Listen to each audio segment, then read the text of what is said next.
Um dia na história com Carlos Bastos. Mr. Gorbachev, tear down this wall. I have a dream. Aqui, posto de comando do movimento das Forças Armadas. É fazer a conta. Houston, we have a problem. Yes, we can. And now for something completely different.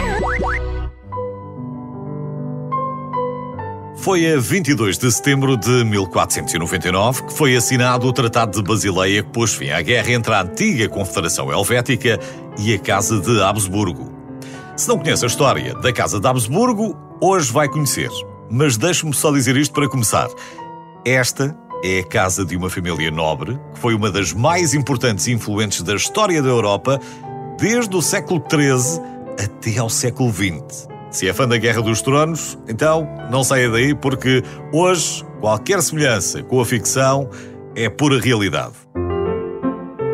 A Casa de Habsburgo teve origem no século XI e o nome deriva de Habitsburg, o Castelo do Falcão, a sua morada oficial. E só foram precisos 200 anos para Rodolfo de Habsburgo ocupar o trono imperial do Sacro Império Romano-Germânico como Rodolfo I. No entanto, a dinastia não durou muito tempo, porque o seu filho foi assassinado e os Habsburgo foram afastados e excluídos dos assuntos do Império pela poderosa Casa do Luxemburgo. Mas também não foi por muito tempo.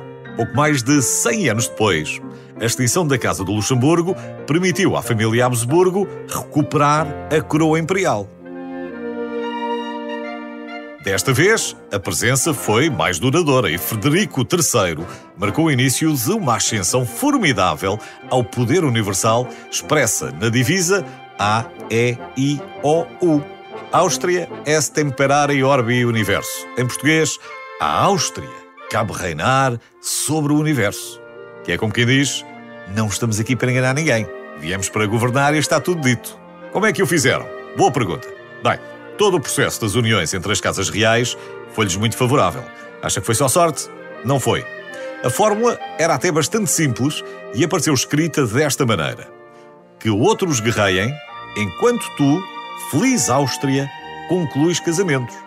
Como resultado desta política astuta e amorosa, a Casa de Habsburgo conseguiu dominar praticamente toda a Europa e respectivas colónias até ao século XX.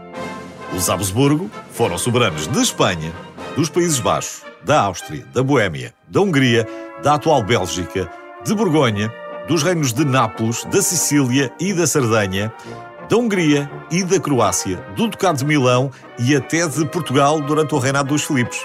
O apogeu do poder da família terá sido no século XVI, com Carlos V, ou então Carlos I de Espanha, como prefira, o primeiro rei a governar as regiões de Castela, Leão e Aragão ao mesmo tempo.